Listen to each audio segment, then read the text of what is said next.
परित्राणर कार्य निमंते प्रभु यीशु जहा किछि साधन करछन्ति काल्वरी क्रूसरे ताहा यथेष्ट अटे। प्रश्न होची से प्रभु यीशुंक ठारे आपण संपूर्ण विश्वास करन्ति कि? जीशुंक मधुर वाक्य चला पथे साजे दीप अमरी चरण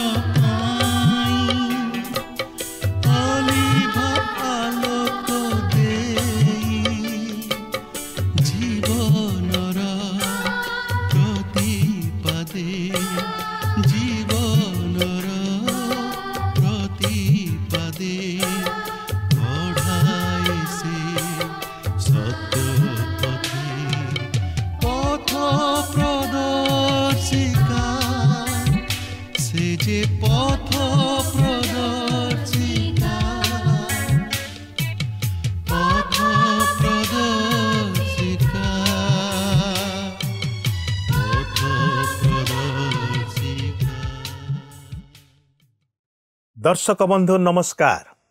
पथ प्रदर्शिका कार्यक्रम को आपण को प्रभु नाम रे स्वागत करुछि। आशा करे आज आपण एवं आपणकर परिवार भल अछंती एवं एई कार्यक्रम देखिबा पई प्रस्तुत अछंती। आपण नियमित एई कार्यक्रम देखुछंती एवं ईश्वरंकर वाक्य शिक्षा लाभ करुछंती। परिवार भावरे व्यक्तिगत भावरे आत्मिक जीवन रे वृद्धि पाउछंती। सेथि पई आमाने प्रभु को धन्यवाद दो।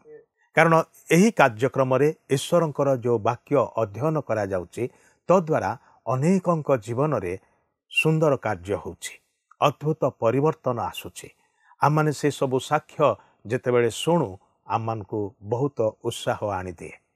आपण जदि ए पर्यंत आम सहित जोगाजोग करि नाहंती, आपणकर जीवनर साक्ष्य आमान को जणै नाहंती, आज ही फोन कॉल करिवे कि टीवी स्क्रीन रे जो नंबर टी दिया जाउची सेही नंबर रे आज आपण आम सहित जोगाजोग करि पारिबे। प्रभु आपणक जीवन रे जो अद्भुत कार्य मान करिसंती से विषय रे जणै पारिबे। प्रभु आपणको आपणक परिवार को आशीर्वाद करंतु। प्रिय बंधु, एई दिन मानकरे आमाने गोटे विशेष पुस्तक उपरे ध्यान करूछु, ताहा हेउछि प्रेरित पुस्तक 15 अध्याय रे आमाने देखु जे जिहुदा प्रदेशरु किछि लोक आंतियोखिया को आसिले ओ से माने अन्य शिक्षा देवाकू लागिले। से माने कहिले मोसांक विधि अनुसारे सुन्नत नहेले केही परित्राण पाई पारिबो नाही। से माने भ्रांत शिक्षा देवाकू लागिले एवं नूतन विश्वासी मान को भ्रांत करबाकू लागिले। सेमानक मध्यरे मतांतर हैला। पाउल और बर्नबा जेरुसलाम को आसिले प्रेरित मानकर परामर्श एवं उपदेश लोड़ीबार निमंते। प्रेरित माने आसी ए समस्यार समाधान कले। पितर से मान को कहिले ईश्वर कि प्रकार अणजिहुदी मान को मध्य परित्राण पाइबार सुजोग देइछंती। कारण प्रभु यीशु समस्तंकर निमंते परित्राणर कार्य साधन करि अछंती। जे केही भी प्रभु यीशु ख्रीष्टंक ठारे विश्वास करे से परित्राण प्राप्त हुए। प्रभु यीशुंक ठारे विश्वास करिबा द्वारा आम माने अनंत जीवन एवं परित्राणर अधिकारी होई पारिबा। तेबे आसंतु आज ए संपर्क रे आहुरी अधिक आलोचना करिबा, किंतु आलोचना को जिबा पूर्वरु गोटे भक्तिमूलक गीत सुनिबा।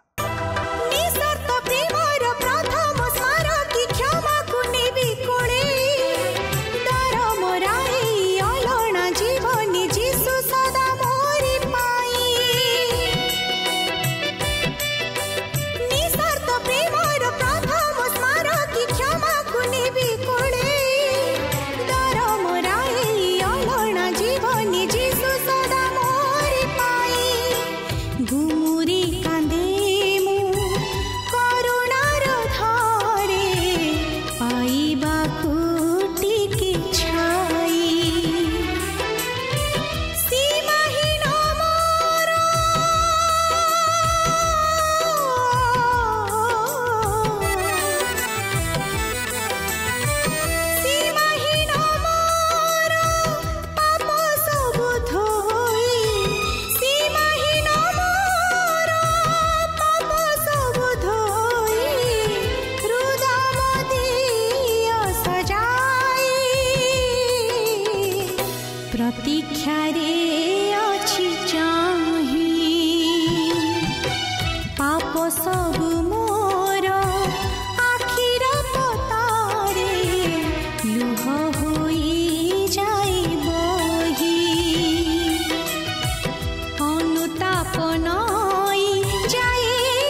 ଆସନ୍ତୁ ବର୍ତ୍ତମାନ ଆମେ ପ୍ରଭୁଙ୍କର ବାକ୍ୟ ମଧ୍ୟକୁ ଯିବା।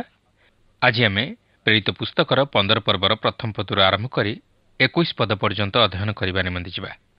ଏହି 15 ପର୍ବରେ ଆମେ ଜିରୁସାଲାମର ମହାସଭା ପ୍ରତି ଟିକେ ଦୃଷ୍ଟି ଦେବା, କାରଣ ଏହି ମହାସଭା ଏହି ପର୍ବର ମୁଖ୍ୟ ପ୍ରସଙ୍ଗ। ବର୍ତ୍ତମାନ ଲକ୍ଷ୍ୟ କରିବାର ବିଷୟ ହେଉଛି ଯେ ପାଉଲ ଏବଂ ବର୍ଣ୍ଣବା ସେମାନଙ୍କର ପ୍ରଥମ ପ୍ରଚାର ଯାତ୍ରା ସମାପ୍ତ କରିସାରିଛନ୍ତି ଏବଂ ସେମାନେ ସେହି ଏସିଆ ମାଇନର ଅଞ୍ଚଳରେ ଯେଉଁ ସମସ୍ତ ମଣ୍ଡଳୀଗୁଡ଼ିକ ସ୍ଥାପନ କରିଅଛନ୍ତି ସେହି ସମସ୍ତ ମଣ୍ଡଳୀଗୁଡ଼ିକ ମଧ୍ୟରେ ଶତକଡ଼ା 100% ବିଜାତୀୟମାନେ ଅଛନ୍ତି ଏବଂ ମଣ୍ଡଳୀ ପ୍ରଥମ କରି କେତେକ ସମସ୍ୟାର ସମ୍ମୁଖୀନ ହେବାକୁ ଯାଉଅଛନ୍ତି। ଜିହୁଦା ପ୍ରଦେଶ ମଧ୍ୟରେ ଅନେକ ଏବ୍ରିୟ ଧର୍ମାନ୍ତର ଗ୍ରହଣକାରୀ ଥିଲେ, ଯେଉଁମାନେ କି ମୋଶାଙ୍କ ବ୍ୟବସ୍ଥାକୁ ଅତି ଗୁରୁତ୍ୱ ଦେଉଥିଲେ। ତାଛଡ଼ା ସେମାନେ ମଧ୍ୟ ଚାହୁଁଥିଲେ ଯେ ଯେଉଁ ବିଜାତୀୟମାନେ ଖ୍ରୀଷ୍ଟଙ୍କୁ ଗ୍ରହଣ କରୁଥିଲେ ଓ ମଣ୍ଡଳୀ ସହିତ ସଂଯୁକ୍ତ ହେଉଥିଲେ, ସେମାନେ ଯେପରି ମୋଶାଙ୍କ ବ୍ୟବସ୍ଥା ଅନୁଯାୟୀ ମଣ୍ଡଳୀ ସହିତ ସଂଯୁକ୍ତ ହୁଅନ୍ତି ଓ ମଣ୍ଡଳୀର ସହଭାଗିତାରେ ଅଂଶୀ ହୁଅନ୍ତି। ପ୍ରକୃତରେ ସେମାନେ ଭାବୁଥିଲେ ଯେ ବିଜାତୀୟମାନେ ଯେପର୍ଯ୍ୟନ୍ତ ସୁନ୍ନତ ହୋଇନାହାନ୍ତି ସେ ପର୍ଯ୍ୟନ୍ତ ସେମାନେ ଉଦ୍ଧାର ପାଇନାହାନ୍ତି। ତେବେ ଏହି ସମ୍ବାଦ ଜିରୁସାଲାମରେ ଥିବା ମଣ୍ଡଳୀ ନିକଟରେ ଯାଇ ପହଞ୍ଚିଲା ଓ ପ୍ରେରିତମାନେ ଏହି ବିଷୟ ନେଇ ଅନେକ ପ୍ରଶ୍ନର ସମ୍ମୁଖୀନ ହେଲେ। ଏହାର ସମାଧାନ ନିମନ୍ତେ ମଣ୍ଡଳୀ ମଧ୍ୟ କେତେଗୁଡ଼ିଏ ନିଷ୍ପତ୍ତି ନେଲେ। ତେଣୁ ଏହି ସମସ୍ତ ବିଷୟକୁ ଦୃଷ୍ଟି ଆଗରେ ରଖି ତହିଁର ସମାଧାନ ନିମନ୍ତେ ଜିରୁସାଲାମରେ ପ୍ରଥମ କରି ମହାସଭା ଅନୁଷ୍ଠିତ ହୋଇଥିଲା। କିନ୍ତୁ ପ୍ରକୃତରେ ଦେଖିବାକୁ ଗଲେ ମଣ୍ଡଳୀ ହେଉଛି ଖ୍ରୀଷ୍ଟଙ୍କ ଶରୀର। ଖ୍ରୀଷ୍ଟ ହେଉଛନ୍ତି ମଣ୍ଡଳୀର ମସ୍ତକ ସ୍ୱରୂପ। ଖ୍ରୀଷ୍ଟଙ୍କ ବ୍ୟତୀତ ଯଦି ମଣ୍ଡଳୀ ମଧ୍ୟରେ ଅନ୍ୟ କୌଣସି ବିଷୟ ସ୍ଥାନ ପାଇଥାଏ ଯାହାକି ଖ୍ରୀଷ୍ଟଙ୍କର ମନର ମତ ନୁହେଁ, ତାହେଲେ ତାହା ପରିତ୍ୟାଗ କରିବା ଆବଶ୍ୟକ। ଖ୍ରୀଷ୍ଟୀୟ ମଣ୍ଡଳୀ ମଧ୍ୟରେ ବା ଖ୍ରୀଷ୍ଟ ବିଶ୍ୱାସୀ ଜୀବନରେ ଯଦି ଖ୍ରୀଷ୍ଟ ଅଛନ୍ତି ତାହେଲେ ତାହା ସବୁଠାରୁ ଉତ୍ତମ ବିଷୟ। ଖ୍ରୀଷ୍ଟ ହିଁ ମଣ୍ଡଳୀର ପ୍ରତିଷ୍ଠାତା ଓ ସେ ହିଁ ମଣ୍ଡଳୀର ମୂଳଦୁଆ। ତେଣୁ ଖ୍ରୀଷ୍ଟଙ୍କୁ ଗୁରୁତ୍ୱ ନ ଦେଇ ଆମେ ଯଦି କେବଳ ମଣ୍ଡଳୀକୁ ଗୁରୁତ୍ୱ ଦେଉ ତାହେଲେ ତହିଁରେ କିଛି ଲାଭ ନାହିଁ। ଖ୍ରୀଷ୍ଟ ପ୍ରତ୍ୟେକ ଖ୍ରୀଷ୍ଟ ବିଶ୍ୱାସୀମାନଙ୍କ ଜୀବନରେ ଶ୍ରେଷ୍ଠ ସ୍ଥାନ ଅଧିକାର କରିବା ଉଚିତ। ବର୍ତ୍ତମାନ ଆମେ ସେହି ଜିରୁସାଲାମରେ ଥିବା ମହାସଭା ପ୍ରତି ଟିକେ ଦୃଷ୍ଟି ଦେବା। ଏହି ମହାସଭା ଏକ ସ୍ୱତନ୍ତ୍ର ଦଳକୁ ନେଇ ଗଠିତ ହୋଇଥିଲା। ଏହି ମହାସଭା ଏକ ମହାନ ବିଷୟକୁ ଦୃଷ୍ଟି ଆଗରେ ରଖି ବିଚାର କରି ଏକ ସିଦ୍ଧାନ୍ତରେ ଉପନୀତ ହେବା ନିମନ୍ତେ ଗଠିତ ହୋଇଥିଲା। ଆଉ ସେହି ଆଲୋଚନାର ବିଷୟ ଥିଲା ବ୍ୟବସ୍ଥା ସହିତ ଅନୁଗ୍ରହ ଓ ବ୍ୟବସ୍ଥା ସହିତ ସ୍ୱାଧୀନତା। ବର୍ତ୍ତମାନ ସୁନ୍ନତ କ୍ରିୟା ନେଇ ହୋଇଥିବା ପ୍ରଶ୍ନ ଉପରେ କିଛି ଆଲୋଚନା କରିବାକୁ ଯିବା। ଦେଖନ୍ତୁ 15 ପର୍ବର ପ୍ରଥମ ପଦରେ ଏହିପରି ଲେଖା ଅଛି, ଏଥିମଧ୍ୟରେ କେତେକ ଲୋକ ଜିହୁଦା ପ୍ରଦେଶରୁ ଆସି ଭାଇମାନଙ୍କୁ ଏହି ଶିକ୍ଷା ଦେବାକୁ ଲାଗିଲେ, ମୋଶାଙ୍କ ବିଧି ଅନୁସାରେ ତୁମମାନଙ୍କର ସୁନ୍ନତ ନ ହେଲେ ପରିତ୍ରାଣ ପାଇପାରିବ ନାହିଁ। ଦେଖନ୍ତୁ ବର୍ତ୍ତମାନ ଏକ ଜଟିଳ ପରିସ୍ଥିତି ଆସି ଉପୁଜିଛି। କେତେକ ଲୋକ ଜିହୁଦା ପ୍ରଦେଶରୁ ଆସି ଭାଇମାନଙ୍କୁ ଏହି ଶିକ୍ଷା ଦେଉଛନ୍ତି, ମୋଶାଙ୍କ ବିଧି ଅନୁସାରେ ତୁମମାନଙ୍କର ସୁନ୍ନତ ନ ହେଲେ ପରିତ୍ରାଣ ପାଇପାରିବ ନାହିଁ। ତେଣୁ ବର୍ତ୍ତମାନ ଆଲୋଚନାର ପ୍ରଶ୍ନ ହେଉଛି, ଉଦ୍ଧାର ପାଇବାକୁ ହେଲେ କ'ଣ ସୁନ୍ନତ ହେବା ନିତାନ୍ତ ଆବଶ୍ୟକ? ତେବେ ଏହି ପ୍ରଶ୍ନ ନେଇ ଆମେ ଟିକିଏ ଗଭୀର ଭାବେ ଚିନ୍ତା କରିବାକୁ ଯିବା। 2 ପଦରେ ଲେଖା ଅଛି, ଏଥିରେ ପାଉଲ ଓ ବର୍ଣ୍ଣବାଙ୍କର ସେମାନଙ୍କ ସାଙ୍ଗରେ ଅନେକ ବାଗ୍ଯୁଦ୍ଧ ଓ ବାଦାନୁବାଦ ହେବାରୁ ଭାଇମାନେ ପାଉଲ, ବର୍ଣ୍ଣବା ଓ ଆପଣାମାନଙ୍କ ମଧ୍ୟରୁ ଆଉ କେତେକ ଜଣ ଏହି ପ୍ରଶ୍ନ ଘେନି ଜିରୁସାଲାମସ୍ଥ ପ୍ରେରିତ ଓ ପ୍ରାଚୀନମାନଙ୍କ ନିକଟକୁ ଯାଆନ୍ତୁ ବୋଲି ସ୍ଥିର କଲେ। ଦେଖନ୍ତୁ ଏହି ସୁନ୍ନତ ହେବା ବିଷୟ ନେଇ ସେମାନଙ୍କ ମଧ୍ୟରେ ଘୋର ତର୍କ ବିତର୍କ ହୋଇଥିଲା। କିନ୍ତୁ ଏଠାରେ ଆମେ ଜାଣି ରଖିବା ଉଚିତ ଯେ ପ୍ରକୃତରେ ସୁଷମାଚାର ନେଇ ଏହି ମହାସଭା ମଧ୍ୟରେ ପ୍ରଶ୍ନ ଉଠିଥିଲା। ତେବେ ଗାଲାତୀୟ ପୁସ୍ତକ ଏହି ସମସ୍ତ ବିଷୟକୁ ଦୃଷ୍ଟି ଆଗରେ ରଖି ଆମମାନଙ୍କୁ ଏକ ସମାଧାନରେ ଉପନୀତ କରାଏ, ଯାହାକି ପ୍ରେରିତ ପାଉଲ ଉଲ୍ଲେଖ କରନ୍ତି। ପ୍ରଥମଟି ସୁଷମାଚାରର ଘଟଣା ଉପରେ ସେ ଗୁରୁତ୍ୱ ଦେବାକୁ ଯାଇ ଏହିପରି ଉଲ୍ଲେଖ କରନ୍ତି, ଯାହାକି ପ୍ରଥମ କରନ୍ଥୀୟ 15 ପର୍ବର 15ରୁ 17 ପଦ ମଧ୍ୟରେ ଲେଖା ଅଛି। ଏଠାରେ ସେ ପ୍ରଭୁ ଯୀଶୁଖ୍ରୀଷ୍ଟଙ୍କର ମୃତ୍ୟୁ, ସମାଧି ଓ ପୁନରୁତ୍ଥାନ ଉପରେ ବିଶେଷ ଗୁରୁତ୍ୱ ଦିଅନ୍ତି। କିନ୍ତୁ ଗାଲାତୀୟ ପୁସ୍ତକରେ ସେ ସେହି ସୁଷମାଚାରର ଭାଷାନ୍ତର ଉପରେ ବିଶେଷ ଗୁରୁତ୍ୱ ଦିଅନ୍ତି, ଯାହାକି ସେହି ମହାସଭାର ପ୍ରଶ୍ନର ଉତ୍ତର ପ୍ରଦାନ କରେ। ଗାଲାତୀୟ 3 ପର୍ବର 22 ପଦରେ ଏହିପରି ଲେଖା ଅଛି, କିନ୍ତୁ ଯେପରି ଯୀଶୁଖ୍ରୀଷ୍ଟଙ୍କଠାରେ ବିଶ୍ୱାସ ହେତୁ ପ୍ରତିଜ୍ଞା ବିଶ୍ୱାସ କରୁଥିବା ଲୋକମାନଙ୍କୁ ଦିଆଯାଏ, ଏଥିପାଇଁ ଧର୍ମଶାସ୍ତ୍ର ସମସ୍ତ ବିଷୟକୁ ପାପର ଅଧୀନ ବୋଲି ଗଣନା କରିଅଛି। ତାହେଲେ ପ୍ରଶ୍ନ ହେଉଛି ଯେ ଜଣେ ଉଦ୍ଧାର ପାଇବାକୁ ହେଲେ ତାକୁ କ'ଣ କରିବାକୁ ହେବ? କେବଳ ବିଶ୍ୱାସ ବ୍ୟତୀତ ଆଉ ଅନ୍ୟ କିଛି ନୁହେଁ। କାରଣ ପୁନର୍ବାର ସେହି ଗାଲାତୀୟ 2 ପର୍ବର 15ରୁ 16 ପଦରେ ଏହିପରି ଲେଖା ଅଛି, ଆମ୍ଭେମାନେ ଜନ୍ମରେ ଜିହୁଦୀ, ବିଜାତୀୟ ପାପୀ ନୋହୁଁ, ତଥାପି ବ୍ୟବସ୍ଥାର କ୍ରିୟାକର୍ମ ଦ୍ୱାରା ମନୁଷ୍ୟ ଧାର୍ମିକ ଗଣିତ ନ ହୋଇ କେବଳ ଯୀଶୁଖ୍ରୀଷ୍ଟଙ୍କଠାରେ ବିଶ୍ୱାସ ଦ୍ୱାରା ଯେ ଧାର୍ମିକ ଗଣିତ ହୁଏ, ଏହା ଜାଣି ଆମ୍ଭେମାନେ ମଧ୍ୟ ଯୀଶୁଖ୍ରୀଷ୍ଟଙ୍କଠାରେ ବିଶ୍ୱାସ କରିଅଛୁ। ଯେପରି ବ୍ୟବସ୍ଥାର କ୍ରିୟାକର୍ମ ଦ୍ୱାରା ଧାର୍ମିକ ଗଣିତ ନ ହୋଇ ଖ୍ରୀଷ୍ଟଙ୍କଠାରେ ବିଶ୍ୱାସ ଦ୍ୱାରା ଧାର୍ମିକ ଗଣିତ ହେଉ। କାରଣ ବ୍ୟବସ୍ଥାର କ୍ରିୟାକର୍ମ ଦ୍ୱାରା କୌଣସି ମନୁଷ୍ୟ ଧାର୍ମିକ ଗଣିତ ହେବ ନାହିଁ।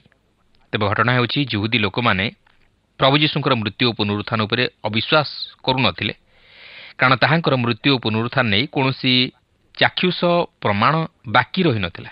ସବୁକିଛି ପ୍ରମାଣିତ ହୋଇଥିଲା ଓ ପ୍ରେରିତମାନେ ମଧ୍ୟ ତହିଁର ସାକ୍ଷୀ ଥିଲେ। ଏପରିକି 500 ଲୋକ ଏକ ସମୟରେ ପୁନରୁତ୍ଥିତ ପ୍ରଭୁ ଯୀଶୁଖ୍ରୀଷ୍ଟଙ୍କୁ ଦେଖିଥିଲେ। କିନ୍ତୁ ଘଟଣା ହେଉଛି ଯେ ସେମାନେ ଏହି ଘଟଣାର ପ୍ରକୃତ ଭାବକୁ ବୁଝିପାରିନଥିଲେ ବା ଏହି ଘଟଣାର ଭାଷାନ୍ତରକୁ ଭଲ ଭାବେ ହୃଦୟଙ୍ଗମ କରିନଥିଲେ। ଦେଖନ୍ତୁ 3 ଓ 4 ପଦରେ ଏହିପରି ଲେଖା ଅଛି, ଅତଏବ ମଣ୍ଡଳୀ ସେମାନଙ୍କୁ ବାଟ ବଳାଇ ବିଦାୟ ଦେଲା ଉତ୍ତାରେ ସେମାନେ ଫୈନିକିଆ ଓ ସମୀରଣ ଦେଇ ଯାଉ ଯାଉ ବିଜାତିମାନଙ୍କ ମନ ପରିବର୍ତ୍ତନ ବିଷୟ ବର୍ଣ୍ଣନା କରି ସମସ୍ତ ଭାଇମାନଙ୍କର ମହାନନ୍ଦ ଜନ୍ମାଇଲେ। ପରେ ସେମାନେ ଜେରୁସାଲେମରେ ଉପସ୍ଥିତ ହୋଇ ମଣ୍ଡଳୀ ପୁଣି ପ୍ରେରିତ ଓ ପ୍ରାଚୀନମାନଙ୍କ ଦ୍ୱାରା ଅଭ୍ୟର୍ଥନା ପ୍ରାପ୍ତ ହେଲେ। ଆଉ ଈଶ୍ୱର ସେମାନଙ୍କ ସାଙ୍ଗରେ ଥାଇ ଯେ ସମସ୍ତ କାର୍ଯ୍ୟ କରିଥିଲେ ସେହିସବୁ ବର୍ଣ୍ଣନା କଲେ।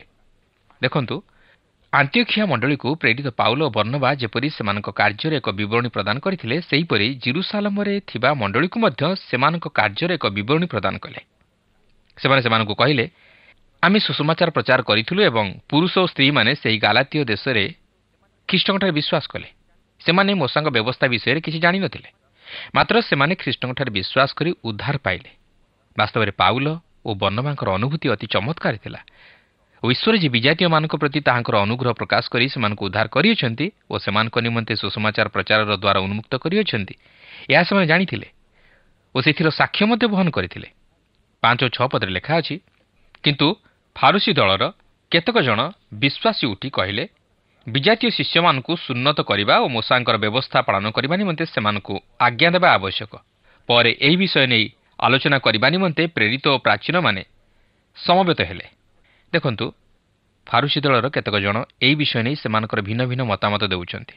ସେମାନେ ଏହି ସୁସମାଚାର ସହିତ ଅଧିକ କିଛି ଯୋଗ କରୁଛନ୍ତି। ସେମାନେ ବ୍ୟବସ୍ଥାକୁ ମଧ୍ୟ ତହିଁରେ ଯୋଗ କରୁଛନ୍ତି। କିନ୍ତୁ ବ୍ୟବସ୍ଥା ପାଳନ କରିବା ଦ୍ୱାରା ମନୁଷ୍ୟ ଯେ ଧାର୍ମିକ ଗଣିତ ହୋଇପାରିବ ନାହିଁ, ଏହା ସେମାନେ ଜାଣିପାରୁନାହାନ୍ତି। ସେମାନେ ସୁସମାଚାର ଉପରେ ଗୁରୁତ୍ୱ ନ ଦେଇ ବ୍ୟବସ୍ଥା ଉପରେ ଗୁରୁତ୍ୱ ଦେଉଛନ୍ତି। କିନ୍ତୁ ଖ୍ରୀଷ୍ଟଙ୍କଠାରେ ବିଶ୍ୱାସ କରିବା ଦ୍ୱାରା ଜଣେ ପାପୀ ଯେ ପାପରୁ ଉଦ୍ଧାର ପାଏ, ଏହା ପାଉଲ ଓ ବର୍ଣ୍ଣବା ସେମାନଙ୍କ ନିକଟରେ ସ୍ପଷ୍ଟ ପ୍ରକାଶ କରିଦେଇଥିଲେ। କିନ୍ତୁ ସେମାନେ ବିଶ୍ୱାସ ଉପରେ ଗୁରୁତ୍ୱ ନ ଦେଇ ନିଜର ଧର୍ମକର୍ମ ବା ବ୍ୟବସ୍ଥା ପାଳନ ଦ୍ୱାରା ଉଦ୍ଧାର ପାଇବେ ଓ ଈଶ୍ୱରଙ୍କ ସନ୍ତାନ ହେବାର ଯୋଗ୍ୟତା ହାସଲ କରିବେ ବୋଲି ଭାବୁଥିଲେ। କିନ୍ତୁ ତାହା କେବେ ହେଲେ ସମ୍ଭବ ନୁହେଁ, କାରଣ ଧାର୍ମିକ ବିଶ୍ୱାସ ଦ୍ୱାରା ବଞ୍ଚିବ ବୋଲି ବାଇବଲ ପ୍ରକାଶ କରେ, କିନ୍ତୁ ନିଜର ଧର୍ମକର୍ମ ହେତୁ ନୁହେଁ। ତାହା ହୋଇଥିଲେ ପ୍ରଭୁ ଯୀଶୁଖ୍ରୀଷ୍ଟ ଏହି ଜଗତକୁ ଆଗମନ କରି କୃଷିୟ ମୃତ୍ୟୁ ଭୋଗ କରିବା ଓ ମୃତ୍ୟୁରୁ ପୁନରୁତ୍ଥିତ ହେବାର ଆବଶ୍ୟକ ହୋଇନଥାନ୍ତା। କିନ୍ତୁ ମନୁଷ୍ୟ ବ୍ୟବସ୍ଥା ଅନୁଯାୟୀ ସମସ୍ତ ଧର୍ମକର୍ମ ପାଳନ କରି ନ ପାରିବା ହେତୁ ଓ ବ୍ୟବସ୍ଥା ଅନୁଯାୟୀ ପାପୀ ବୋଲି ଗଣିତ ହେବାରୁ ପ୍ରଭୁ ଯୀଶୁଖ୍ରୀଷ୍ଟ ପ୍ରାୟଶ୍ଚିତ ବଳି ସ୍ୱରୂପେ ଆମମାନଙ୍କୁ ପାପରୁ ଉଦ୍ଧାର କରିବା ନିମନ୍ତେ କୃଷିୟ ମୃତ୍ୟୁ ଭୋଗ କରି ତାଙ୍କର ସେହି ପବିତ୍ର ରକ୍ତ ଦେଇ ଆମମାନଙ୍କୁ ପାପରୁ ଉଦ୍ଧାର କଲେ ଓ ସେ ମୃତ୍ୟୁକୁ ଜୟ କରି ଉଠିବା ଦ୍ୱାରା ଆମମାନଙ୍କ ନିମନ୍ତେ ଧାର୍ମିକତା ସ୍ୱରୂପ ହେଲେ ଓ ସେ ବ୍ୟବସ୍ଥାକୁ ମଧ୍ୟ ସଫଳ କଲେ। ତେଣୁ ସେହି ପ୍ରଭୁ ଯୀଶୁଖ୍ରୀଷ୍ଟଙ୍କଠାରେ ବିଶ୍ୱାସ କରି ତାହାଙ୍କୁ ହୃଦୟରେ ଉଦ୍ଧାରକର୍ତ୍ତା ରୂପେ ଗ୍ରହଣ କରିବା ଦ୍ୱାରା ଜଣେ ପାପୀ ପାପରୁ ଉଦ୍ଧାର ପାଇ ଅନନ୍ତ ଜୀବନର ଅଧିକାରୀ ହୋଇଥାଏ ଓ ଈଶ୍ୱରଙ୍କ ସନ୍ତାନ ରୂପେ ଗୃହୀତ ହୋଇଥାଏ, କାରଣ ପରିତ୍ରାଣ ହେଉଛି ଈଶ୍ୱରଙ୍କର ଅନୁଗ୍ରହର ଦାନ।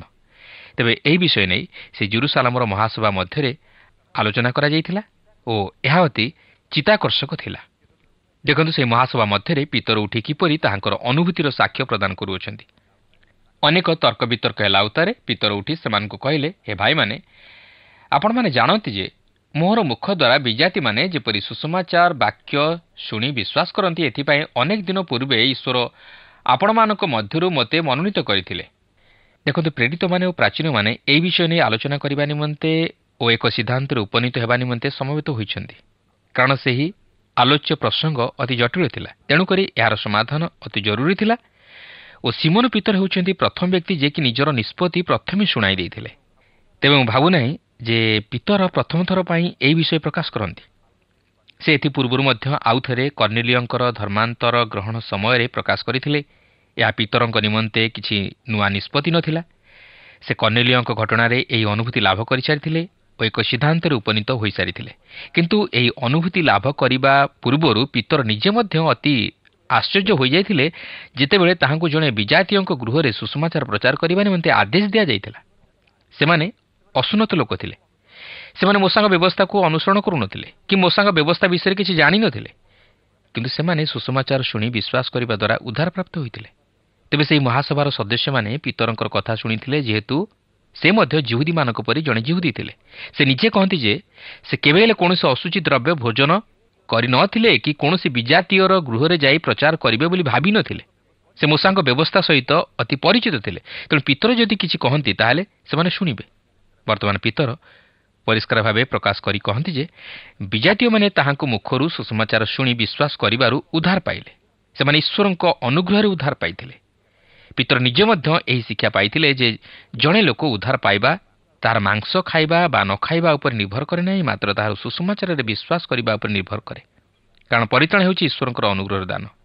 ବ୍ୟବସ୍ଥା ପାଳନ ହେତୁ ଜଣେ ଧାର୍ମିକ ବୋଲି ଗଣିତ ହୁଏ ନାହିଁ, ମାତ୍ର ଖ୍ରୀଷ୍ଟଙ୍କଠାରେ ବିଶ୍ୱାସ କରିବା ଦ୍ୱାରା ଜଣେ ବ୍ୟକ୍ତି ପାପରୁ ଉଦ୍ଧାର ପାଇ ଧାର୍ମିକ ବୋଲି ଗଣିତ ହୁଏ। 8 ଓ 9 ପଦରେ ଏହିପରି ଲେଖା ଅଛି, ଅନ୍ତର୍ଯାମୀ ଈଶ୍ୱର ଆମମାନଙ୍କୁ ଯେପରି ପବିତ୍ର ଆତ୍ମା ଦାନ କରିଅଛନ୍ତି, ସେମାନଙ୍କୁ ମଧ୍ୟ ସେହିପରି ଦାନ କରି ସେମାନଙ୍କ ପକ୍ଷରେ ସାକ୍ଷ୍ୟ ଦେଇଅଛନ୍ତି। ଆଉ ସେ ଆମମାନଙ୍କ ଓ ସେମାନଙ୍କ ମଧ୍ୟରେ କୌଣସି ପ୍ରଭେଦ ନ ରଖି ବିଶ୍ୱାସ ଦ୍ୱାରା ସେମାନଙ୍କର ହୃଦୟ ସୂଚି କରିଅଛନ୍ତି। ଏଠାରେ ପିତର କ'ଣ କହନ୍ତି ଯେ ବ୍ୟବସ୍ଥା ପାଳନ ହେତୁ ଈଶ୍ୱର ସେମାନଙ୍କର ହୃଦୟ ପବିତ୍ର କଲେ? ନୁହେଁ। କ'ଣ କୌଣସି ପର୍ବପର୍ବାଣୀ ବା ଉତ୍ସବ ପାଳନ କରିବା ଦ୍ୱାରା? ନୁହେଁ। କ'ଣ ମଣ୍ଡଳୀ ସହିତ ସଂଯୁକ୍ତ ହେବା ଦ୍ୱାରା? ନୁହେଁ। କିନ୍ତୁ ପିତର କହନ୍ତି ବିଶ୍ୱାସ ଦ୍ୱାରା। ପିତର କହନ୍ତି, ମୁଁ କଲିନିୟଙ୍କ ଗୃହକୁ ଗଲି, ମୁଁ ସେମାନଙ୍କୁ ସୁସମାଚାର ଶୁଣାଇଲି, ସେମାନେ ବିଶ୍ୱାସ କଲେ ଓ ଉଦ୍ଧାର ପାଇଲେ। ପବିତ୍ର ଆତ୍ମା ମଧ୍ୟ ସେମାନଙ୍କ ଉପରେ ଅବତରଣ କଲେ, ଯେପରିକି ସେ ଜେରୁସାଲମରେ ଆମମାନଙ୍କ ଉପରେ ସୁଦ୍ଧା ଅବତରଣ କରିଥିଲେ। ପ୍ରିୟ ବନ୍ଧୁ, ପରିତ୍ରାଣ ନିମନ୍ତେ କେବଳ ଏକମାତ୍ର ଉପାୟ ହେଉଛି ଖ୍ରୀଷ୍ଟ ଯୀଶୁଙ୍କଠାରେ ବିଶ୍ୱାସ। ଆପଣଙ୍କୁ ପରିତ୍ରାଣ ପାଇବା ନିମନ୍ତେ କିଛି କରିବାକୁ ପଡ଼ିବ ନାହିଁ, କାରଣ ପ୍ରଭୁ ଯୀଶୁ ଖ୍ରୀଷ୍ଟ ଦୀର୍ଘ 2000 ବର୍ଷ ତଳେ ଆପଣଙ୍କ ନିମନ୍ତେ ତାହା ସାଧନ କରିଅଛନ୍ତି। ଈଶ୍ୱର କେବଳ ଏଥି ନିମନ୍ତେ ଗୋଟିଏ ବିଷୟ ଆପଣଙ୍କୁ ସାଧନ କରିବା ପାଇଁ କହନ୍ତି, ତାହା ହେଉଛି ପ୍ରଭୁ ଯୀଶୁ ଖ୍ରୀଷ୍ଟଙ୍କଠାରେ ବିଶ୍ୱାସ କରିବା, ଯିଏକି ଆପଣଙ୍କ ନିମନ୍ତେ ଓ ମୋ ନିମନ୍ତେ କ୍ରୁଶୀୟ ମୃତ୍ୟୁବରଣ କରିଅଛନ୍ତି।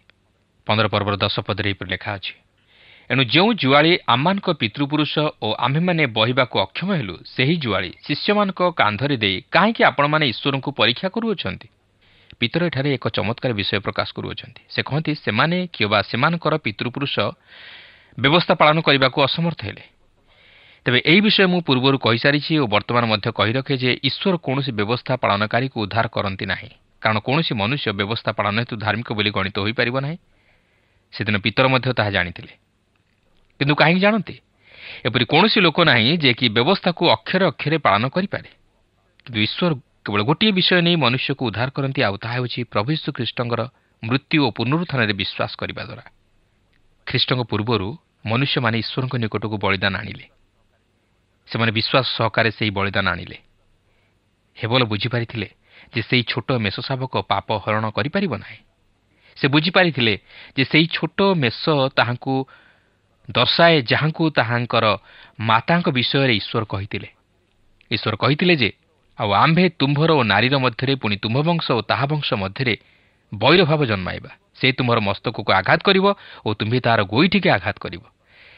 ତେଣୁ ହେବଲ ତହିଁରେ ବିଶ୍ୱାସ କଲେ ଓ ସେ ଈଶ୍ୱରଙ୍କଠାରେ ମଧ୍ୟ ବିଶ୍ୱାସ କଲେ ଓ ସେ ବିଶ୍ୱାସ ଦ୍ୱାରା ଉଦ୍ଧାର ପାଇଲେ।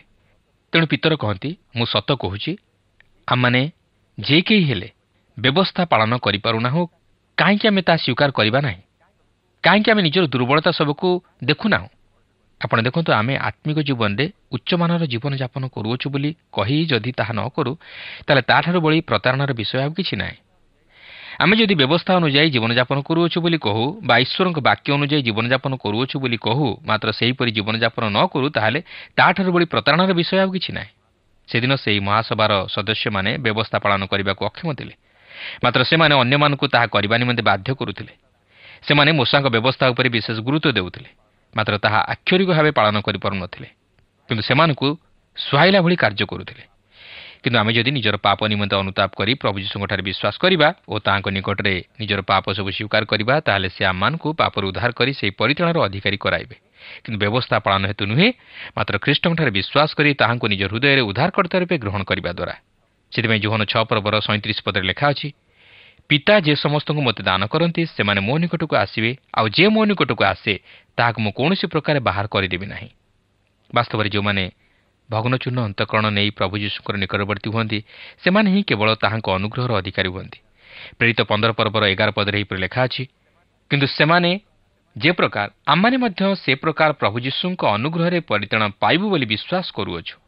ଦେଖନ୍ତୁ, ପିତର ଏଠାରେ ଅତି ସୁନ୍ଦର ଭାବରେ ଏହି ଉଦ୍ଧାର ପାଇବା ବିଷୟକୁ ଉପସ୍ଥାପିତ କରନ୍ତି।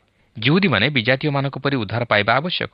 ପିତର ଏଠାରେ କହିବାକୁ ଚାହାନ୍ତି ଯେ ମୁଁ ବ୍ୟବସ୍ଥା ପାଳନ କରିବା ହେତୁ ଉଦ୍ଧାର ପାଇନାହିଁ, ମାତ୍ର ଖ୍ରୀଷ୍ଟ ଯୀଶୁଙ୍କଠାରେ ବିଶ୍ୱାସ କରିବା ହେତୁ ଉଦ୍ଧାର ପାଇଅଛି। ମୁଁ ଈଶ୍ୱରଙ୍କର ଅନୁଗ୍ରହରେ ଉଦ୍ଧାର ପାଇଅଛି। 12 ପଦରେ ଲେଖା ଅଛି, ଏଥିରେ ସଭାସ୍ଥ ସମସ୍ତେ ନୀରବ ରହିଲେ। ଆଉ ବର୍ଣ୍ଣବା ଓ ପାଉଲଙ୍କ ଦ୍ୱାରା ବିଜାତିମାନଙ୍କ ମଧ୍ୟରେ ଈଶ୍ୱର ଯେ ସମସ୍ତ ଲକ୍ଷଣ ଓ ଅଦ୍ଭୁତ କର୍ମମାନ ସାଧନ କରିଥିଲେ ସେମାନଙ୍କଠାରୁ ସେଥିର ବୃତ୍ତାନ୍ତ ଶ୍ରବଣ କରିବାକୁ ଲାଗିଲେ। ଏଠାରେ ପାଉଲ ଓ ବର୍ଣ୍ଣବା ସେମାନଙ୍କର ଅନୁଭୂତିକୁ ଚମତ୍କାର ଭାବେ ଉପସ୍ଥାପିତ କରିଥିଲେ। ବିଜାତିମାନଙ୍କ ମଧ୍ୟରେ ଈଶ୍ୱର ଯେ ସମସ୍ତ ଅଦ୍ଭୁତ କର୍ମମାନ ଓ ଲକ୍ଷଣ ସବୁ ସାଧନ କରିଥିଲେ ତାହା ସେମାନେ ପ୍ରକାଶ କରିଥିଲେ, ଯେଉଁ ସମସ୍ତ ବିଷୟ ଆମେ ପୂର୍ବରୁ ଅଧ୍ୟୟନ କରି ଆଲୋଚନା କରିସାରିଛୁ। ଦେଖନ୍ତୁ, କେବଳ ପିତର ନୁହନ୍ତି, ପାଉଲ ଓ ବର୍ଣ୍ଣବା ମଧ୍ୟ ସେମାନଙ୍କର ଅନୁଭୂତି ପ୍ରକାଶ କରନ୍ତି ଓ ଈଶ୍ୱର ଯେ ବିଜାତୀୟମାନଙ୍କର ଉଦ୍ଧାର ନିମନ୍ତେ ମନୋଯୋଗୀ ଓ ତାହାଙ୍କର ଅନୁଗ୍ରହ ପ୍ରକାଶ କରିଅଛନ୍ତି ତାହା ସେମାନେ ସ୍ପଷ୍ଟ ରୂପେ ସାକ୍ଷ୍ୟ ଦିଅନ୍ତି। ଏହାର ପରବର୍ତ୍ତୀ ଅଂଶରେ ଆମେ ଆଉ ଜଣେ ବ୍ୟକ୍ତିଙ୍କର ସାକ୍ଷ୍ୟ ସମ୍ପର୍କରେ ଆଲୋଚନା କରିବାକୁ ଯିବା। ସେ ଥିଲେ ଯାକୁବ। ସେ ମଧ୍ୟ ସେହି ମହାସଭା ନିକଟରେ ଛିଡ଼ା ହୋଇ ସାକ୍ଷ୍ୟ ଦେଇଥିଲେ। ତେବେ ଏହି ଯେଉଁ ଯାକୁବ, ଏହାଙ୍କ ବିଷୟ ନେଇ ଅନେକ ପ୍ରଶ୍ନ ଉଠେ। ଏ କ'ଣ ସେହି ଯୋହନଙ୍କ ଭ୍ରାତା ଯାକୁବ ଥିଲେ? ନୁହେଁ, କାରଣ ପ୍ରେରିତ 12 ପର୍ବର 2 ପଦରେ ଆମେ ଦେଖୁ ଯେ ସେହି ଯାକୁବ ହେରୋଦ ରାଜାଙ୍କ ଖଡ୍ଗରେ ହତ ହୋଇଥିଲେ। କିନ୍ତୁ ଏଠାରେ ଯେଉଁ ଯାକୁବଙ୍କ ବିଷୟ ନେଇ ଉଲ୍ଲେଖ ହୋଇଅଛି, ହୋଇପାରେ ଏ ହେଉଛନ୍ତି ଆଲଫୀଙ୍କ ପୁତ୍ର ଯାକୁବ, ଯିଏକି 12 ଜଣ ଶିଷ୍ୟଙ୍କ ମଧ୍ୟରେ ଅନ୍ତର୍ଭୁକ୍ତ ଥିଲେ। କିନ୍ତୁ ସେ ଯାହା ହେଉନା କାହିଁକି ଆଦ୍ୟ ମଣ୍ଡଳୀର ପାରମ୍ପରିକ ପ୍ରଥା ଅନୁଯାୟୀ ଏହି ଯାକୁବଙ୍କୁ ପ୍ରଭୁ ଯୀଶୁଙ୍କର ଅଧା ଭାଇ ବୋଲି କୁହାଯାଏ, ଯିଏକି ଯାକୁବ ପୁସ୍ତକଟି ମଧ୍ୟ ଲେଖିଥିଲେ। ଏଠାରେ ମୁଁ ମଧ୍ୟ କିଛି କହିବାକୁ ଚାହେଁ ଯେ ଆମେ ଏହି ପ୍ରେରିତ ପୁସ୍ତକଟିକୁ ଅଧ୍ୟୟନ କରିବା ସମୟରେ ମଣ୍ଡଳୀମାନଙ୍କ ନିକଟକୁ ଲେଖାଯାଇଥିବା ପତ୍ରଗୁଡ଼ିକୁ ମଧ୍ୟ ଏଥିସହିତ ଅଧ୍ୟୟନ କରିବା ଉଚିତ। ଉଦାହରଣ ସ୍ୱରୂପେ ଆମେ ପ୍ରେରିତ 13 ଓ 14 ପର୍ବଟିକୁ ଅଧ୍ୟୟନ କରିବା ସମୟରେ ଗାଲାତୀୟ ମଣ୍ଡଳୀ ନିକଟକୁ ପ୍ରେରିତ ପାଉଲଙ୍କର ପତ୍ର ବିଷୟ ନେଇ ମଧ୍ୟ କିଛି ଆଲୋଚନା କରିଥିଲୁ। ସେହିପରି ଏହି ପ୍ରେରିତ 15 ପର୍ବଟି ଅଧ୍ୟୟନ କରିବା ସମୟରେ ଯାକୁବଙ୍କ ପତ୍ରଟି ଅଧ୍ୟୟନ କରିବା ମଧ୍ୟ ନିତାନ୍ତ ଆବଶ୍ୟକ। ଯାକୁବ ସେହି ଜେରୁସାଲେମରେ ଥିବା ମହାସଭାର ଭ୍ରାନ୍ତ ଚିନ୍ତାଧାରାକୁ ଦୂର କରିଦେବାକୁ ଚାହିଁଥିଲେ ଓ ଈଶ୍ୱରଙ୍କର ଭବିଷ୍ୟତ ଯୋଜନାକୁ ସେମାନଙ୍କ ନିକଟରେ ସ୍ପଷ୍ଟ କରିଦେଇଥିଲେ। ଈଶ୍ୱର ବିଜାତୀୟମାନଙ୍କର ଉଦ୍ଧାର ନିମନ୍ତେ ଯେ ମନୋଯୋଗୀ ତାହା ମଧ୍ୟ ସେମାନଙ୍କୁ ଜଣାଇ ଦେଇଥିଲେ, ଆଉ ତାହା ବ୍ୟବସ୍ଥା ପାଳନ ହେତୁ ନୁହେଁ, ମାତ୍ର ଖ୍ରୀଷ୍ଟଙ୍କଠାରେ ବିଶ୍ୱାସ କରିବା ହେତୁ। ଆମେ ଜାଣି ରଖିବା ଉଚିତ ଯେ ପ୍ରେରିତ ପିତର, ପାଉଲ, ବର୍ଣ୍ଣବା ଓ ଯାକୁବ ସୁସମାଚାର ପ୍ରଚାର ନିମନ୍ତେ ଏକ ନୂତନ ଦିଗ ଦର୍ଶାଇଥିଲେ। ବିଜାତୀୟମାନଙ୍କ ପ୍ରତି ସୁସମାଚାରର ଦ୍ୱାର ଉନ୍ମୁକ୍ତ କରିଥିଲେ। ମଣ୍ଡଳୀ ନିମନ୍ତେ ଏକ ନୂତନ ଦିଗଦର୍ଶନ ଦେଇଥିଲେ, ଆଉ ତାହା ଥିଲା ବିଜାତୀୟମାନଙ୍କ ମଧ୍ୟରେ ଖ୍ରୀଷ୍ଟଙ୍କର ସୁସମାଚାର ପ୍ରଚାର କରି ସେମାନଙ୍କୁ ମଣ୍ଡଳୀର ଅଂଶୀ କରାଇବା। ତେଣୁ ଆସୁ ଏହି ସୁସମ୍ବାଦକୁ କେବଳ ନିଜ ମଧ୍ୟରେ ସୀମିତ ନ ରଖି ଅନ୍ୟମାନଙ୍କ ନିକଟରେ ପହଞ୍ଚାଇବା ନିମନ୍ତେ ଦୃଢ଼ ପଦକ୍ଷେପ ନେଉ ଓ ଅନ୍ୟମାନଙ୍କୁ ଖ୍ରୀଷ୍ଟଙ୍କ ମଣ୍ଡଳୀର ଅନ୍ତର୍ଭୁକ୍ତ କରାଉ, କାରଣ ଏହା ଅନୁଗ୍ରହର ଯୁଗ ଓ ସମସ୍ତେ ଈଶ୍ୱରଙ୍କ ଅନୁଗ୍ରହର ଅଂଶୀ ହେବା ଆବଶ୍ୟକ। ତେବେ ବର୍ତ୍ତମାନ ଯାକୁବ ଏହି ବିଷୟ ନେଇ ତାହାଙ୍କର ମତାମତ କିପରି ଦେଉଛନ୍ତି, ଆସନ୍ତୁ ତାହା ଏହି 15 ପର୍ବର 13 ପଦରୁ 18 ପଦ ମଧ୍ୟରେ ଲକ୍ଷ୍ୟ କରିବାକୁ ଯିବା। ସେମାନଙ୍କ କଥା ଶେଷ ହେଲା ଉତ୍ତାରେ ଯାକୁବ ଉତ୍ତର ଦେଇ କହିଲେ, ହେ ଭାଇମାନେ, ମୋର କଥା ଶୁଣନ୍ତୁ। ଈଶ୍ୱର ଆପଣା ନାମ ନିମନ୍ତେ ବିଜାତିମାନଙ୍କ ମଧ୍ୟରୁ ଦଳେ ଲୋକ ଗ୍ରହଣ କରିବା ପାଇଁ କି ପ୍ରକାର ପ୍ରଥମେ ସେମାନଙ୍କ ପ୍ରତି କୃପାଦୃଷ୍ଟି କରିଥିଲେ ତାହା ସିମୋନ ବର୍ଣ୍ଣନା କରିଅଛନ୍ତି। ପୁଣି ଭାଓବାଦୀମାନଙ୍କର ବାକ୍ୟ ଏହା ସହିତ ମିଶୁଅଛି, ଯେପରି ଲେଖା ଅଛି, ଏଥି ଉତ୍ତାରେ ଆମ୍ଭେ ବାହୁଡ଼ି ଆସି ଦାଉଦର ପତିତ ଆବାସ ପୁନଃନିର୍ମାଣ କରିବା, ପୁଣି ତାହାର ଧ୍ୱଂସ ସ୍ଥାନ ସବୁ ପୁନଃନିର୍ମାଣ କରି ତାହା ପୁନଃସ୍ଥାପନ କରିବା, ଯେପରି ଅବଶିଷ୍ଟ ଲୋକେ ଓ ଯେ ସମସ୍ତ ବିଜାତି ଆମ୍ଭ ନାମରେ ଖ୍ୟାତ ସେମାନେ ପ୍ରଭୁଙ୍କୁ ଅନ୍ୱେଷଣ କରନ୍ତି। ସର୍ବସାଧାରଣକର୍ତ୍ତା ପ୍ରଭୁ ଏହା କହନ୍ତି, ଯୁଗ ଆରମ୍ଭରୁ ଈଶ୍ୱର ଆପଣାର ସମସ୍ତ କର୍ମ ଜ୍ଞାତ ଅଛନ୍ତି। ଯାହା ଜଣାଯାଏ, ପିତର, ପାଉଲ ଓ ବର୍ଣ୍ଣବାଙ୍କର ମୁଖରୁ ସେମାନଙ୍କର କାର୍ଯ୍ୟର ଏକ ଚମତ୍କାର ବିବରଣୀ ଶୁଣିବା ପରେ ସେହି ମହାସଭା ନୀରବ ହୋଇଯାଇଛନ୍ତି। ଏପରିକି ସେହି ଜିହୁଦୀ ଲୋକମାନେ ମଧ୍ୟ ଯେଉଁ ସବୁ ବିଷୟ ଘଟିଥିବାର ଶୁଣିଲେ ତାହା ଶୁଣି ନୀରବ ରହିଲେ। ଆଉ ଯେତେବେଳେ ଯାକୁବ ଉଠି ସାକ୍ଷ୍ୟ ଦେବାକୁ ଆରମ୍ଭ କଲେ, ସେତେବେଳେ ସେ ମଧ୍ୟ ସେମାନଙ୍କୁ ଶୁଣିବା ପାଇଁ କହିଲେ, କାରଣ ସେ ଯାହା କହୁଥିଲେ ତାହା ଅତି ଗୁରୁତ୍ୱପୂର୍ଣ୍ଣ ଥିଲା। ତାହା ସେ ଆଜି ମଧ୍ୟ ଆପଣଙ୍କୁ ମୋତେ ଶୁଣିବା ପାଇଁ କହନ୍ତି, କାରଣ ଆମେ ଅଯଥା ଯୁକ୍ତିତର୍କ କରିବା ଅପେକ୍ଷା ଈଶ୍ୱରଙ୍କ ବାକ୍ୟ ଶୁଣିବା ନିତାନ୍ତ ଆବଶ୍ୟକ। ତେବେ ଯାକୁବ ପିତରଙ୍କ ସହିତ ମଧ୍ୟ ଏକମତ ଥିଲେ। ଈଶ୍ୱର ଯେ ବିଜାତୀୟମାନଙ୍କ ପ୍ରତି କୃପା ଦୃଷ୍ଟି କରିଅଛନ୍ତି ତାହା ସେ ମଧ୍ୟ ପ୍ରକାଶ କରନ୍ତି, କାରଣ ଈଶ୍ୱର ପ୍ରତ୍ୟେକ ମାନବ ଜାତିକୁ ପ୍ରେମ କରନ୍ତି ଓ ପ୍ରତ୍ୟେକ ଯେପରି ବିନଷ୍ଟ ନ ହୋଇ ଅନନ୍ତ ଜୀବନ ପ୍ରାପ୍ତ ହୁଅନ୍ତି, ଏହା ତାଙ୍କର ଇଚ୍ଛା। ତେଣୁକରି ଆଜି ସେହି ବାକ୍ୟ ସମଗ୍ର ଜଗତରେ ପ୍ରଚାରିତ ହେଉଅଛି। ପ୍ରଭୁ ଯୀଶୁ ମଧ୍ୟ କହନ୍ତି, ତୁମମାନେ ସମୁଦାୟ ଜଗତକୁ ଯାଇ ସମସ୍ତ ମାନବ ଜାତି ନିକଟରେ ସୁସମାଚାର ପ୍ରଚାର କର। ଆଜି ସେହି ସୁସମାଚାର ମୋ ଜୀବନରେ ପରିବର୍ତ୍ତନ ଆଣିଦେଇଛି ଓ ଆପଣଙ୍କ ଜୀବନରେ ମଧ୍ୟ ଆଣିଦେଇଥିବ ବୋଲି ମୋର ବିଶ୍ୱାସ। ଏହା ହିଁ ହେଉଛି ଈଶ୍ୱରଙ୍କର ଯୋଜନା, ଯେପରି ସମସ୍ତ ମାନବ ଜାତି ସେହି ପରିତ୍ରାଣର ଅଧିକାରୀ ହୁଅନ୍ତି। ତେବେ ଏହି ଘଟଣା ପ୍ରଭୁ ଯୀଶୁଙ୍କର ଏହି ଜଗତକୁ ଦ୍ୱିତୀୟ ଆଗମନ କରିବାର ଘଟଣାକୁ ପ୍ରକାଶ କରେ। କିନ୍ତୁ ଏଥିପୂର୍ବରୁ ଈଶ୍ୱର ତାହାଙ୍କ ନାମରେ ଲୋକମାନଙ୍କୁ ଆହ୍ୱାନ କରିବେ ଓ ସେ ଆଜି ମଧ୍ୟ ତାହାଙ୍କ ନାମରେ ପ୍ରତ୍ୟେକ ବ୍ୟକ୍ତିବିଶେଷକୁ ଆହ୍ୱାନ କରନ୍ତି। ସେମାନେ ମଣ୍ଡଳୀର ଅନ୍ତର୍ଭୁକ୍ତ ହୁଅନ୍ତି। କିନ୍ତୁ ଦିନ ଆସୁଅଛି ଯେତେବେଳେ କି ଈଶ୍ୱର ତାହାଙ୍କର ମନୋନୀତ ମଣ୍ଡଳୀକୁ ଏହି ଜଗତ ମଧ୍ୟରୁ ପୃଥକ କରିବେ ଓ ଏହା ତାଙ୍କର ଦ୍ୱିତୀୟ ଆଗମନ ସମୟରେ ଘଟିବା ପାଇଁ ଯାଉଅଛି।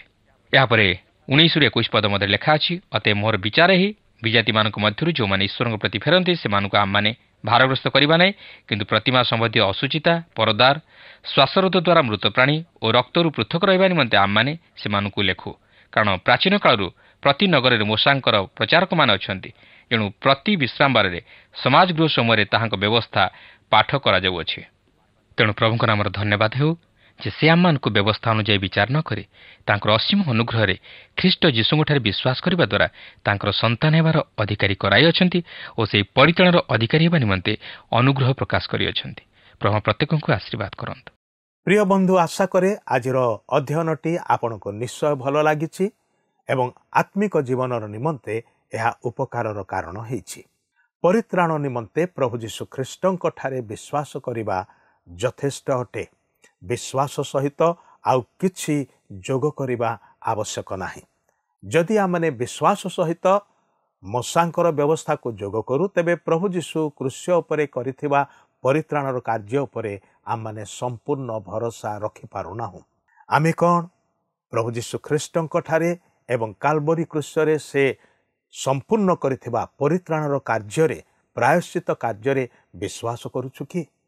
ଆମେ ପରିତ୍ରାଣ ପାଇବା ନିମନ୍ତେ ଯୋଗ୍ୟ ନଥିଲୁ କିନ୍ତୁ ଅନୁଗ୍ରହରେ ପ୍ରଭୁ ଆମମାନଙ୍କୁ ତାହାଙ୍କର କ୍ରୁଶରେ ବଳିଦାନ ଦ୍ୱାରା ଆମମାନଙ୍କୁ ପରିତ୍ରାଣ ଦେଇଅଛନ୍ତି। ସେ ଆପଣଙ୍କ ପାଇଁ ମୋ ପାଇଁ କାଲବରୀ କ୍ରୁଶରେ ବଳୀକୃତ ହେଲେ ଯେପରି ତାହାଙ୍କର ବଳିଦାନ ଦ୍ୱାରା ଆମମାନଙ୍କର ପାପ କ୍ଷମା ହେବ। ଆଜି ତ ଆମମାନଙ୍କର ସମୟ ଏଠି ସରିଆସିଛି କିନ୍ତୁ ପରବର୍ତ୍ତୀ କାର୍ଯ୍ୟକ୍ରମରେ ପୁଣି ଆପଣଙ୍କ ସହିତ ସାକ୍ଷାତ ହେବ। ତେବେ ଆଜି ବିଦାୟ ନେବା ପୂର୍ବରୁ ଆସନ୍ତୁ ପ୍ରଭୁଙ୍କଠାରେ ପ୍ରାର୍ଥନା କରିବା। ପ୍ରିୟ ପ୍ରଭୁ, ଆମମାନଙ୍କୁ କ୍ଷମା କରିବା ପାଇଁ, ଆମମାନଙ୍କୁ ନୂଆ ଜୀବନ ଦେବା ପାଇଁ, ଆମମାନଙ୍କୁ ଅନନ୍ତ ଜୀବନ ଓ ପରିତ୍ରାଣ ଦେବା ପାଇଁ ତୁମେ କାଲବରୀ କ୍ରୁଶରେ ମୃତ୍ୟୁବରଣ କଲ। ତୁମର ବଳିଦାନରେ ଯେଉଁମାନେ ବିଶ୍ୱାସ କରନ୍ତି ସେମାନେ ପାପ କ୍ଷମା ପାଆନ୍ତି, ଅନନ୍ତ ଜୀବନର ଅଧିକାରୀ ହୁଅନ୍ତି। ଏହି ସମୟରେ ବିଶେଷ ଭାବରେ ପ୍ରାର୍ଥନା କରୁଅଛୁ ଦର୍ଶକ ବନ୍ଧୁମାନଙ୍କ ମଧ୍ୟରେ ଯେଉଁମାନେ ଏପର୍ଯ୍ୟନ୍ତ ତୁମଠାରେ ବିଶ୍ୱାସ କରିବା ଦ୍ୱାରା ପରିତ୍ରାଣର ଅନୁଭୂତି ପାଇନାହାନ୍ତି ସେମାନଙ୍କୁ ତୁମେ କଥା କୁହ, ଆଶୀର୍ବାଦ କର। ତୁମଠାରେ ଯେ କେହି ବିଶ୍ୱାସ କରେ ସେ ପରିତ୍ରାଣ ପ୍ରାପ୍ତ ହୁଏ। ଏହି ଅନୁଭବ ସେମାନଙ୍କୁ ଦିଅ ବୋଲି ପ୍ରାର୍ଥନା କରୁଛୁ। ଯାହା କିଛି ରୋଗ ବ୍ୟାଧି ସେମାନଙ୍କୁ କଲବଲ କରୁଛି, ଯାହା କିଛି ସମସ୍ୟା ସେମାନଙ୍କର ଶାନ୍ତିକୁ ଛିନ୍ନ କରୁଛି, ପ୍ରଭୁ ସେ ସବୁରୁ ସେମାନଙ୍କୁ ମୁକ୍ତ କର। ତୁମର ନିଜର ଶାନ୍ତି ଏବଂ ଆଶୀର୍ବାଦ ଦିଅ। ତୁମରି କ୍ଷମାରେ ସେମାନଙ୍କୁ କ୍ଷମା କର। ଗୌରବ ମହିମା ତୁମକୁ ଦେଉଅଛୁ। ଏହି ପ୍ରାର୍ଥନା ପରିତ୍ରାଣକର୍ତ୍ତା ପ୍ରଭୁ ଯୀଶୁ ଖ୍ରୀଷ୍ଟଙ୍କ ନାମରେ ଉତ୍ସର୍ଗ କରୁଅଛୁ। ଆମେନ୍। ବହୁତ ବହୁତ ଧନ୍ୟବାଦ। ପ୍ରଭୁ ଆପଣଙ୍କୁ ଆଶୀର୍ବାଦ କରନ୍ତୁ। প্রিয় বন্ধু, আশা করু আপনার আম পথ প্রদর্শিকা কার্যক্রম নিশ্চয় ভাল লাগিথিব। যদি ভাল লাগিছি তাহলে আমকু 044490812996 নম্বর রে নিশ্চয় গোটিয়ে মিসড কল দেবে। আপনক মিসড কল আম নিমন্তে অতি বহুমূল্য। মু আনন্দর সহ জনাউছি যে প্রত্যেক মিসড কল দাতাঙ্ক মধ্যরু সপ্তাহ শেষরে যে অধিক মিসড কল দেইথিবে তাঙ্কু মনোনীত করাଯିବ ও পুরস্কৃত করাଯିବ। ସେହି ଦର୍ଶକ ବନ୍ଧୁଙ୍କ ନାମ ଓ ଫଟୋ ଆମ କାର୍ଯ୍ୟକ୍ରମ ଶେଷରେ ଦେଖାଯିବ। ଗତ ସପ୍ତାହର ବିଜୟ ଦର୍ଶକ ବନ୍ଧୁ ହେଲେ ନବରଙ୍ଗପୁରରୁ କୁମାରୀ ନାଗ ଓ ପରିବାର। ପ୍ରାର୍ଥନା ଓ ଅଧିକ ଜାଣିବା ନିମନ୍ତେ ଫୋନରେ ଆମ ସହ ଯୋଗାଯୋଗ କରିପାରିବେ। ଆମ ଟେଲିଫୋନ ନମ୍ବର ହେଲା 9777221415 ଆଉ ଆମ ଠିକଣା ଟିଭି ସ୍କ୍ରିନରେ ଦିଆଯାଇଅଛି। ଧନ୍ୟବାଦ।